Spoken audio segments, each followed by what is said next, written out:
ஹாய்ங்க. பூசணிக்காய் பொரியல் சாப்பிட்ருப்பீங்க, சாம்பார் கூட சாப்பிட்ருப்பீங்க. சூப்பராக ஒரு பூசணிக்காய் கூட்டு செய்யலாங்க.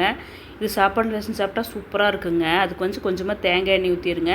பூசணிக்காய் கொஞ்சம் நீளமாக கட் பண்ண பச்சை மிளகாய், கருவேப்பிலை நிறைய போட்டுக்குங்க. அந்த எண்ணெயில் ஒரு நிமிஷம் வதக்குங்க. கொஞ்சமாக தண்ணி ஊற்றி பூசணிக்காய் வேகிற அளவுக்கு தட்டி வச்சு மூடி வச்சிடணுங்க. தட்டைப்பயிறு நல்லா வேக வச்சு வச்சுருக்குறேங்க நான்.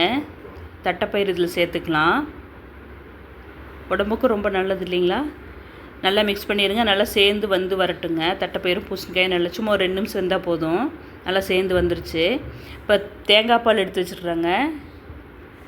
தேங்காய் பால் ஊற்றலாம். அளவாக ஊற்றிக்கலாம். நான் கொஞ்சம் நிறையா ஊற்றிக்கிறேங்க. எங்களுக்கு தேங்காய் பால் பிடிக்கிறதுனால.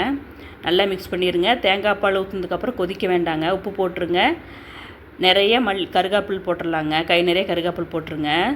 ஸ்டவ் ஆஃப் பண்ணிடுங்க. மேலே வேணால் தேங்காய் எண்ணெய் வேணால் அந்த ஃப்ளேவர் சூப்பராக இருக்கும். உடம்புக்கும் ரொம்ப நல்லதுனா தேங்காய் எண்ணெய் நம்ம செக்கில் ஆட்டின தேங்காய் எண்ணெய் மேலே ஊற்றிடலாங்க.